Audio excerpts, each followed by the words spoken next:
নমস্কার, তোমরা সবাইকে মোর কমতাপুর চ্যানেলত ওয়েলকাম জানালুম। আজকে 13 ফেব্রুয়ারি 2019 জনজাতিকরণ দাবিত কোচ রাজবংশী সম্মিলনী আজকে অসম বন্ধর আহ্বান দিছে।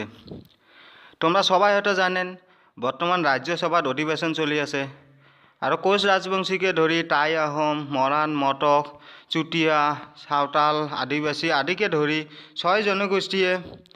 6 জনগোষ্ঠীক জনজাতিকরণ করার জন্য 13 ফেব্রুয়ারি সময়সীমা বান্ধি দিছিল সরকারক। কিন্তু আজকে এই 13 ফেব্রুয়ারি আজকে লাস্ট দিন আৰু আজকে রাজ্যসভারও লাস্ট দিন।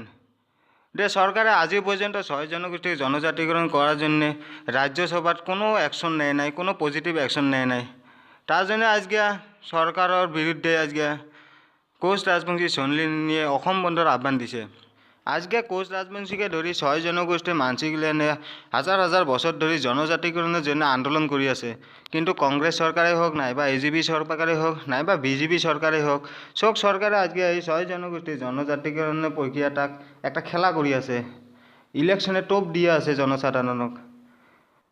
6 জনগোষ্ঠীর ভিতৰত কোচ ৰাজবংশী গিলেন একবাৰ 1996 সনত এসটি পাওয়াৰ পিছতো কিন্তু আজকেও এসটিৰ পৰা বঞ্চিত হয়ে আছে। আৰু বিজেপি চৰকাৰেও সেই একে বিজেপি আৰু কংগ্ৰেছৰ নিচিনাই নিয়ম কানুন বান্ধি নিছে যাতে 6 জনগোষ্ঠীৰ জনজাতিকৰণৰ প্ৰক্ৰিয়াটা একটা ইলেকশ্যনেৰ টোপ হিচাপে ব্যৱহাৰ কৰা যায়। কাৰণ বিজেপি ইলেকশ্যনৰ মাত্ৰ আৰু 2-3 মাস আছে, 2-3 মাস পাছতে লোকসভা ইলেকশ্যন হবাত যায় আছে। গতিকে বিজেপি চৰকাৰে এই 6 জনগোষ্ঠীৰ জনজাতিকৰণৰ প্ৰক্ৰিয়াটা একটা ৰাজনীতি টোপ হিচাপে নিছে আৰু 6 জনগোষ্ঠীৰ মানসিকলেনক নিয়ে খেলা কৰি আছে।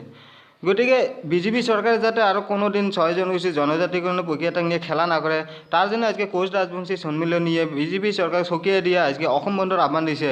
আর আজকের ভিতরে যাতে 6 জনগোষ্ঠীর জনজাতিকরণের বিলখান রাজ্যসভায় পাস করে, তার জন্য আজকের বন্ধের জড়িয়ে সরকারক সকিয়াই দিছে।